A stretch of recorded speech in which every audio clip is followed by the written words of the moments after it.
Hey, everybody. Welcome back to another episode of Rent Prep for Landlords. This is episode number 308, and I am your host, Eric Worrell. And this week, we're going to be talking about some recent news, focusing around coronavirus and its impact on landlords and real estate. And we're also going to be doing a little bit of a dive into the status of rent payments for April and what the data is telling us for that.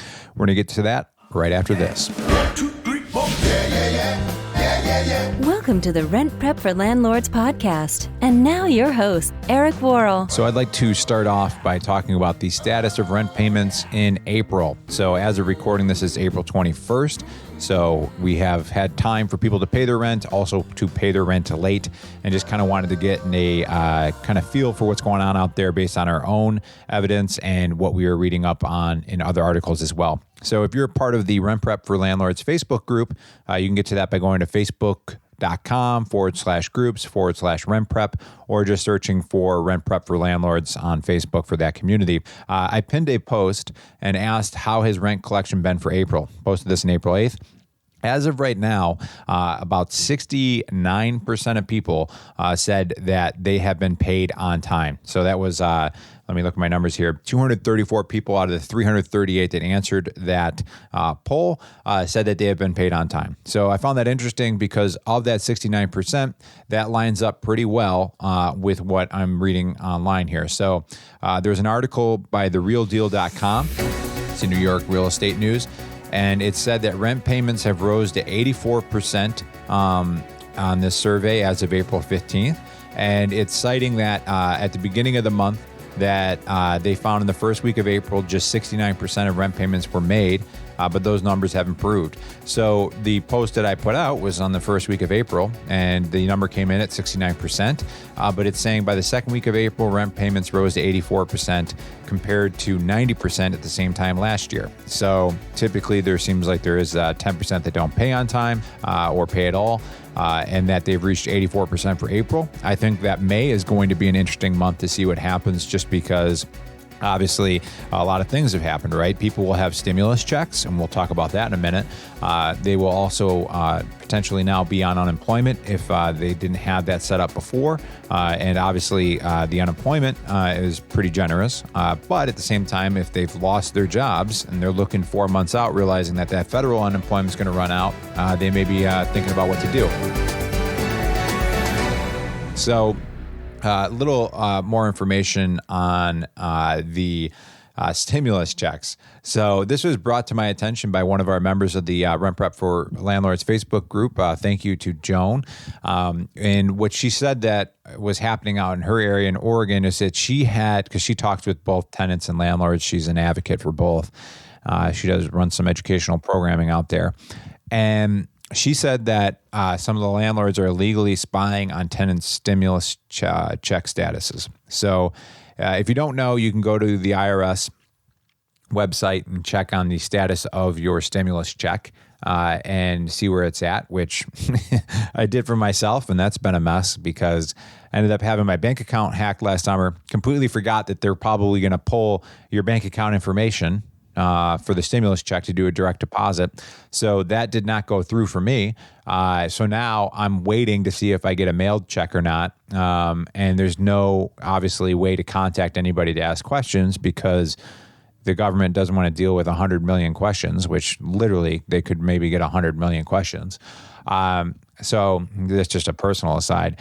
But through this tool at the IRS, the Get My Payment tool, you can enter your Social Security number and a little bit of information about yourself and see what the status of your stimulus check is.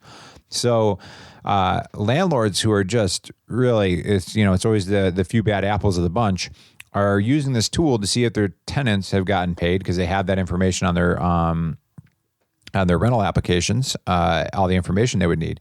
And I've seen text exchange where the landlord's like, hey, I know you got your stimulus check. And the person's like, well, how would you know that? Well, I checked on this website. You got it. Like on the website, it's asking you those questions to verify your information that you are who you say you are. And the fact that landlords are going on a IRS.gov website to commit fraud to check a stimulus check is ridiculous. And it'll be interesting to see what kind of fines come out of this. I mean, I heard one that was 7 figures. I can't imagine that would happen. But if you listen to a previous episode, we talked about a landlord who got discrimination. Private landlord, just a few rental properties, got hit with a $150,000 fine for discrimination. So you never know.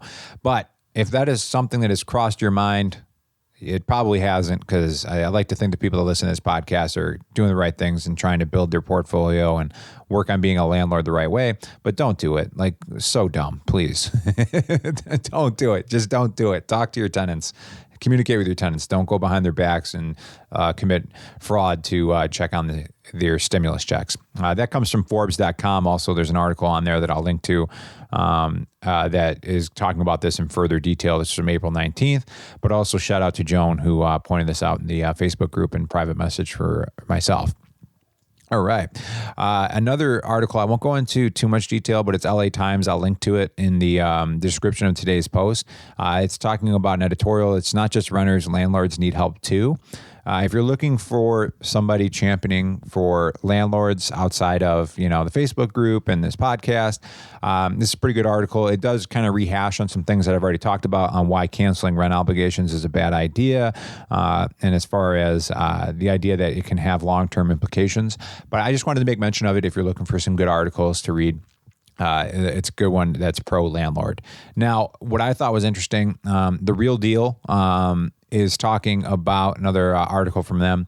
Retail landlords are creating a blacklist of tenants who are not paying rent. So this was posted April 14th, and it's saying that mall owners may declare non-paying tenants to be default after grace period.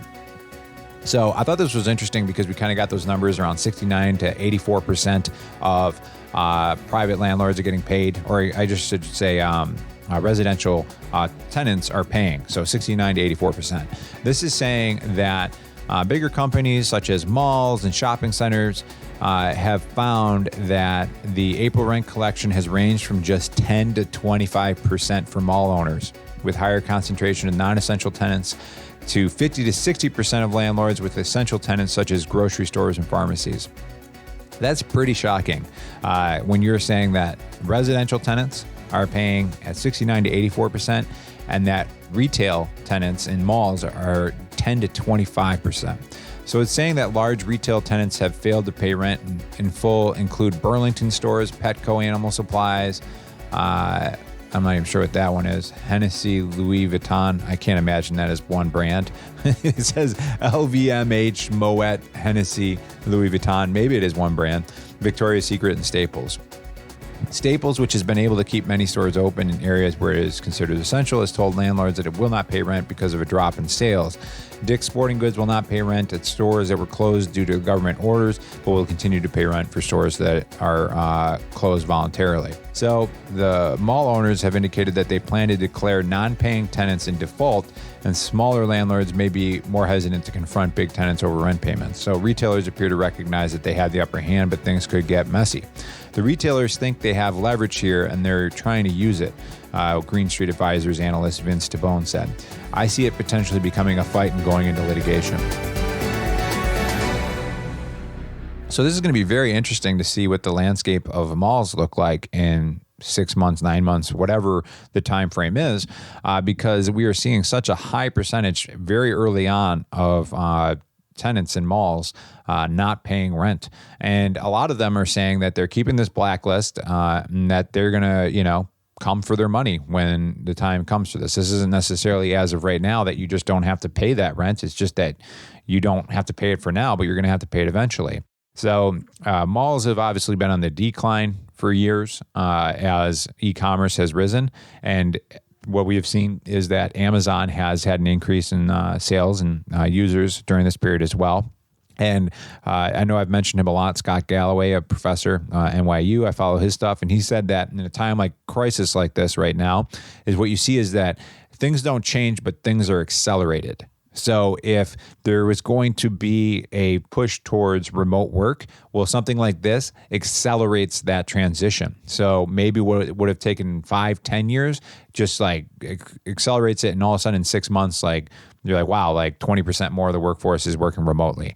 Well, I think that's what's happening right now is what we're going to see with these malls is that there was a trend towards people shopping online for the last decade, but you're going to see that trend accelerated because when we get out of this, you're not going to have all those tenants there. So the mall isn't going to be as attractive to go to because who wants to walk around a mall that has half of the stores, boarded up and some of the good tenants that you might have wanted to go to aren't there. And then you're going to see creative ways that online shopping is going to become even better and better able to suit your needs. So I don't know if that's going to create any kind of opportunity for investors. I have seen things locally here where they have tried to take malls and kind of convert them into these co-living spaces with, these, it might have a local market for fresh produce and, they're trying to do these weird, almost like flea market kind of feel to it, but it's like these little pop-up shops. I really don't know what they're going to do. It's just going to be really large infrastructure that's half empty. And I mean, it's just going to be interesting. It kind of reminds me of if you've ever read any stories about what happens with the Olympics. If you want to have, say, the Olympics or maybe even FIFA come into your country. I know this happened in South Africa. I believe they had FIFA World Championship, and they built 9 stadiums. And now these stadiums, they don't know what to do with them, and they're really hard to upkeep because they're really expensive.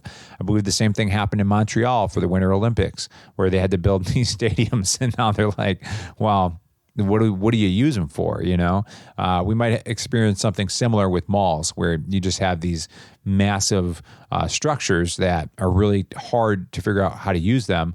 But I'm sure they will figure out something, right? So it'll be interesting to see what happens with that and how that plays out and what it looks like in the future. Who knows? Maybe, people who don't have garages but have self-driving cars need somewhere for them to park, so they'll park in these mall parking lots overnight, and you pay the owner of that parking lot $10 a month. Who knows? Anything's on the table, right? But I just thought it was interesting to share the statistics on April rent, what's going on, and how much lower it is for retail, especially malls. Hopefully, you have gotten your rent paid on time. Like I said, in the Facebook group, we've seen about 69% of people say that they've been paid fully, with a good portion of people saying that some have paid on time, some paid late. So that number is actually even higher than 69%, but it's tough to kind of dig through that data when people are putting in, multiple options. So just kind of interesting if you guys have feedback on what's going on with you, what you've been seeing with your renters, and maybe you have any trends where maybe it's, different types of renters are paying on time versus others. I could see it being something where, it's depending on where your location is. I know in the Buffalo market, there are areas where it's common for people who work in restaurants to be renting in that area. So obviously some areas like that are going to be hit harder than other areas where people still have their jobs. So it'll just be really interesting to see how this all shakes out, but always interested to hear what's going on in your guys' world. Feel free to hit me up at eric@rentprep.com. And I look forward to catching you on the next episode of Rent Prep for Landlords. Have a great week, guys, and take care.